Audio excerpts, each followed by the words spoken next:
1500 கோடி ரூபாய் மதிப்புள்ள டெண்டர்ல 397 கோடி ரூபாய் ஊழல் நடந்திருக்கு, முறைகேடு நடந்திருக்கு, அரசுக்கு நஷ்டம் ஏற்பட்டிருக்குன்னு சொல்றோம்.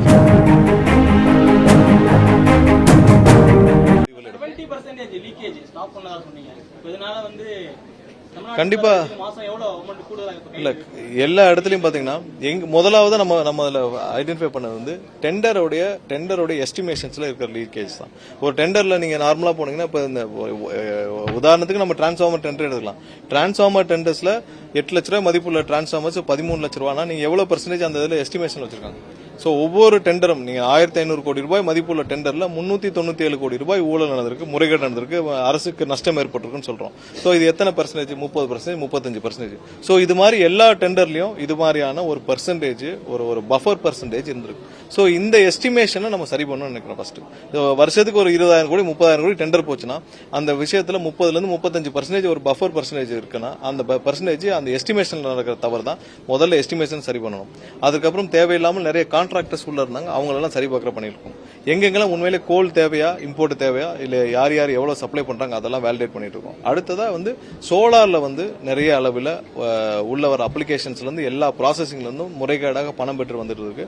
சோ அது வந்து ஒவ்வொரு அப்ளிகேஷன்ஸுக்கு என்ன எல்லாம் உள்ள வரதே பெரிய பெரிய வெளிப்படை தன்மை இல்லாமல் யார் அப்ளிகேஷன் கொடுக்குறா, யாருக்கு கொடுக்குறாங்க. ஒரு சில நபர்கள் அந்த சோலார்ல அவங்க வந்து எடுத்துக்கிட்டு அவங்களுக்கு கீழே வந்து நிறைய மற்றவங்க எல்லாம் அவங்க நேரடியாக வந்து சோலார்ல கமிஷன் அவங்க வந்து எடுக்க முடியாமல் ஒரு சில பேர் அவங்களே புரோக்கர்ஸ் மாதிரி இருந்து அவங்களுக்கு கீழே தான் அவங்க போய் பவர் அவங்க வந்து கனெக்டிவிட்டி கொடுக்க வேண்டிய அவசியம் இருக்கு. சோ இதெல்லாம் நம்ம கணக்கிடும் பணிகள் நடந்துகிட்டே வருது.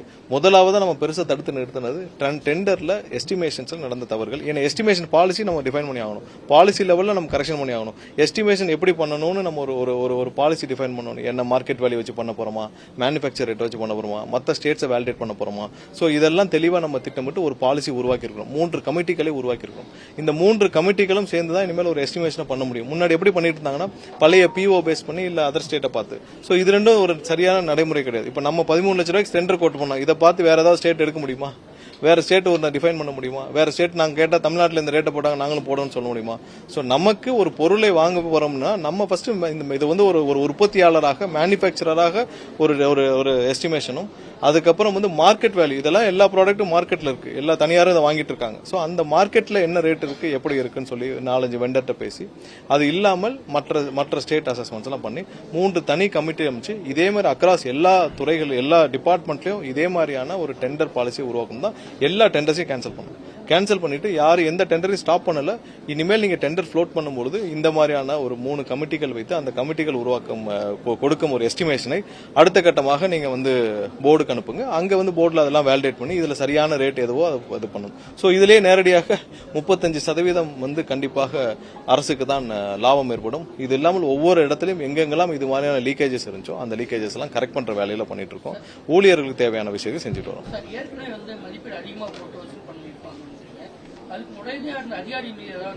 இல்ல எங்க ஐடென்டிஃபை பண்ண இடத்துல சட்டப்பூர்வமாக இப்ப சிபிஐல வழக்கு தொடர்ந்திருக்கு. அங்க சிபிஐ விசாரணை யார் இதுக்கு துணைன்றாங்களோ அவங்க மீது வழக்கு தொடுக்கப்படும்.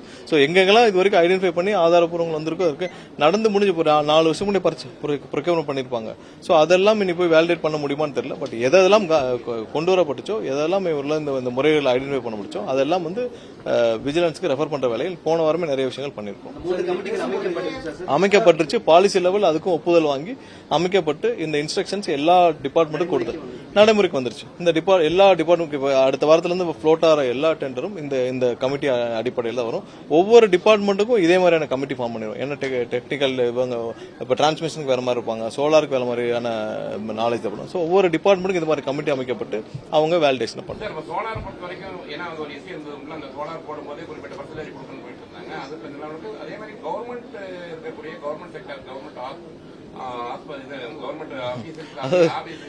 இவ்வளவு தூரம் வெளிப்படையா பேசினதுக்கு ரொம்ப சந்தோஷம். ஏன்னா சோலார் கொடுக்கறப்ப இவ்வளவு பெர்சன்டேஜ் கொடுன்னு கேட்டுட்டு இருந்தாங்கன்னு சொன்னீங்க, ரொம்ப சந்தோஷம். ஏன்னா வெளிப்படையா சொல்லிருக்கீங்க. சோ அதெல்லாம் நிறுத்துறதுக்காக தான் இப்ப என்ன பண்ணிருக்கோம்னா இனிமேல் சோலார் வந்து கண்டிப்பா வந்து நம்ம வெப்சைட்ல வெளிப்படையாக யார் வேணாலும் அப்ளை பண்ணலாம். ஸோ அந்த வெப்சைட் ஒரு சில நாட்களில் அது டெஸ்டிங் ப்ராசஸ் இருக்கு, நம்ம லான்ச் பண்ணிடுவோம். யார் வேணாலும் வாங்கலாம். இதுக்கு முன்னாடி யார் யாரெல்லாம் எடுத்திருக்காங்களோ அதோட லோட் ஃப்ளோ ஸ்டடியும் நம்ம எடுத்துட்டு இருக்கோம். யார் யாரெல்லாம் எங்கெங்கெல்லாம் வந்து அதிகமாக வந்து பிளாக் பண்ணிட்டு அவங்க வந்து இன்னும் மற்ற சிறு சின்ன சின்ன வெண்டர்ஸ்க்கு விற்கிற பணிகள் இருக்காங்களோ அதெல்லாம் நம்ம கணக்கிடும் பணிகள் நடந்துட்டு இருக்கு. ஸோ எங்கெங்கெல்லாம் சும்மா பிளாக் பண்ணி வச்சுட்டு அவர்களே வந்து நடுவில் ஒரு மிடில் மேனா இருந்து செயல்பட்டு இருக்காங்களோ அது அனைத்தும் கணக்கிடும் பணிகள் நடந்துட்டு இருக்கு.